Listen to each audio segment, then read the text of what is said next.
Assalamualaikum warahmatullahi wabarakatuh.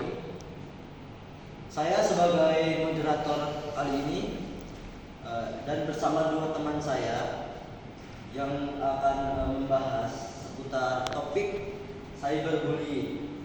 Pertama-tama izinkan saya memperkenalkan diri. Nama saya Ivan Muhammad Rediva. Saya berasal dari Prodi Rekayasa Kehutanan dengan NIM 125420072. Dan izinkan saya memperkenalkan dua teman saya. Yang pertama ada saya Marita Cintabella dengan NIM 125420024 dari program studi Rekayasa Kehutanan. Baik, izin memperkenalkan diri. Nama saya M. Ahmad Noval dengan NIM 125350104 dari program studi Teknologi Pangan. Oke, pada topik kali ini kami membahas seputar cyberbullying yang tentunya itu berkaitan dengan perkembangan teknologi dan media sosial. Di sini latar belakang kami ya perkembangan teknologi digital dan media sosial membawa manfaat sekaligus tantangan, salah satunya cyberbullying. Dalam manfaat bermedia sosial, kita bisa membagikan kebaikan-kebaikan, informasi ataupun hal yang dapat meningkatkan diri kita, improve atau mengupgrade segala sesuatu yang tentunya akan berdampak baik. Dan tentunya di balik itu ada juga dampak-dampak yang amat negatif. Tentunya yang akan kita bahas pada kali ini. Fenomena ini dapat menimpa siapa saja, terutama generasi muda yang aktif di internet. Tentunya hal ini dapat menimpa siapa saja, yaitu dari anak kecil, anak muda, dan orang dewasa tentunya juga dapat tertimpa dari dampak cyberbullying pada topik kali ini yang dapat berdampak serius.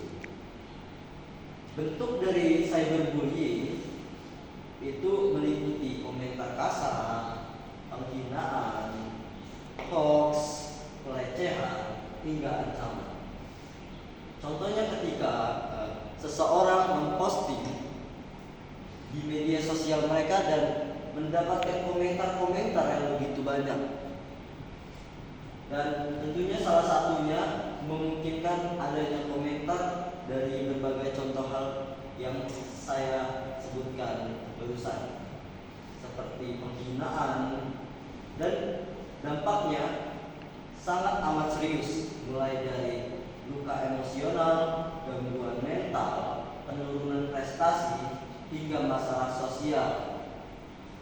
Karena itu, cyberbullying sangat penting kita bahas agar masyarakat dapat lebih peduli, menciptakan lingkungan digital yang aman,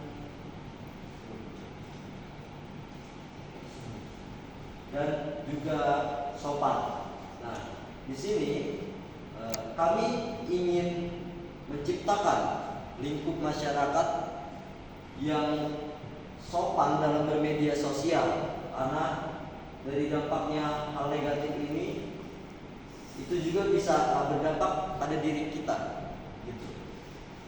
Selanjutnya, dalam topik ini studi kasus pada topik yang kami bawakan akan dibacakan oleh rekan saya, yaitu Ahmad. Baik, saya akan membahas studi kasus tentang topik yang sedang kami bahas, yaitu cyberbullying. Ancaman digital dalam masalah cyberbullying. Cyberbullying merupakan salah satu ancaman digital yang serius, dikarenakan cyberbullying memiliki dampak yang sangat serius, seperti kurangnya rasa percaya diri, karena ketika korban diolok-olok di media sosial, korban akan merasa dirinya tidak seperti apa yang dibayangkannya. Akibatnya, korban akan kehilangan rasa percaya diri.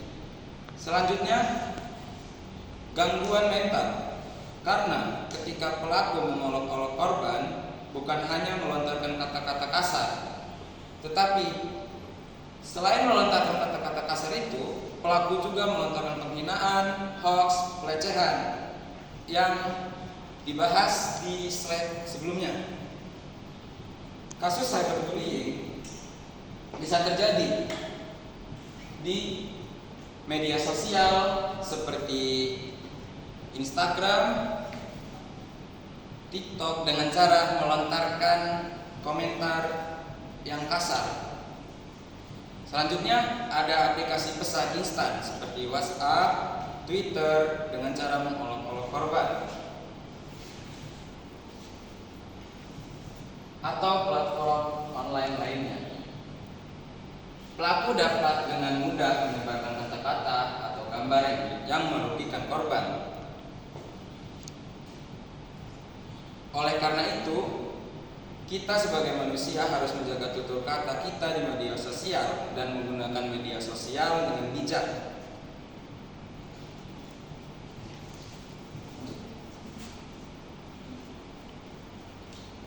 Ada beberapa ancaman dari cyberbullying. Yang pertama, anonimitas pelaku. Banyak pelaku bersembunyi di balik akun palsu agar identitas dari pelaku tersebut terjaga. Selanjutnya, penyebaran cepat. Penyebaran cepat menjadi ancaman bagi cyberbullying dikarenakan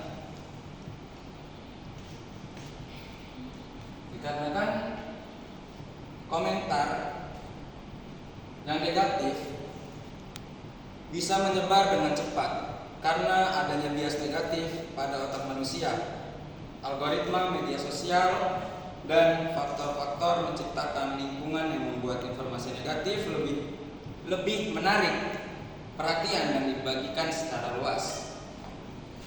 Berikutnya, dampak psikologis mendalam. Korban dapat merasa terisolasi, depresi, bahkan berisiko mengalami trauma jangka panjang. Karena cyberbullying itu sangat berdampak, apa yang sudah saya jelaskan tadi, dampaknya sangat besar, bisa mengganggu mental dari korban. Selanjutnya, sulit dihapus permanen, dikarenakan jejak digital seringkali tetap ada meskipun sudah dihapus. Dengan kata lain, cyberbullying bukan hanya sekedar olok-olok di dunia maya, tetapi sebuah bentuk kekerasan yang nyata dan berpotensi merusak masa depan generasi muda. Dengan hal ini, kita harus menjaga lisan kita dalam berkomentar, karena akan sangat berdampak bagi korban yang merasakan apa yang telah kita lontarkan dengan kata-kata yang tidak baik. Dari pembahasan ini kita punya pesan yang akan dibacakan oleh kawan saya kepada penonton. Jadi pesan ini atau informasi yang akan kelompok kita sampaikan dari video edukasi dan poster termasuk presentasi ini adalah cyberbullying merupakan ancaman serius di era digital yang dapat merusak mental. Contohnya, kerusakan mental itu meliputi depresi, kecemasan, rasa malu dan tidak percaya diri, hingga pikiran untuk bunuh diri dan percobaan menyakiti diri sendiri. Korban akan merasa tidak aman, terancam kapan saja dan tidak punya tempat berlindung karena pelaku bisa bersembunyi di balik anonimitas. Yang kedua itu adalah kerusakan sosial. Kerusakan sosial di cyberbullying ini mencakup isolasi sosial korban, penurunan prestasi akademik dan profesional, serta potensi siklus balas dendam yang membahayakan. Korban dapat menarik diri dari pergaulan, kehilangan minat pada aktivitas yang disukai, dan mengalami penurunan kinerja. Selain itu, dampak jangka panjang bisa berupa masalah kesehatan mental yang parah dan risiko perilaku antisosial baik pada korban maupun pelaku. Yang terakhir ada merusak masa depan korban, yaitu mencakup dampak kesehatan mental seperti depresi yang berkepanjangan serta rendah diri yang dapat berkembang menjadi keinginan menyakiti diri sendiri atau bunuh diri. Karena itu, setiap orang harus bijak bermedia sosial, tidak menyebarkan kebencian, menghentikan komentar kasar, serta aktif melaporkan tindakan cyberbullying agar tercipta ruang digital yang sehat, aman, dan saling menghargai. Kesimpulan yang dapat kita ambil dari presentasi kali ini adalah cyberbullying adalah ancaman serius yang merusak psikologis, sosial, hingga masa depan korban. Semua orang perlu berperan dengan menghentikan komentar kasar, tidak menyebarkan kebencian, dan melaporkan tindakan cyberbullying. Melalui kampanye Stop Cyberbullying, mari wujudkan ruang digital yang sehat, aman, dan ramah bagi semua. Sekian dari kami, sekian dari pembahasan tentang cyberbullying yang kami bawakan, dan mohon maaf atas kesalahan yang kami buat. Sebelum itu, dari pembahasan ini kami mengajak kepada halayak banyak untuk stop cyberbullying, karena dari kita memberhentikannya dari diri kita sendiri tentunya akan berdampak luas kepada halayak banyak, karena mungkin di saat orang lain melihat kita dengan pesan yang amat baik dan sopan, mereka akan terajak. Maka dari itu, dari kami, stop cyberbullying. Terima kasih. Wassalamualaikum warahmatullahi wabarakatuh. Anjoy.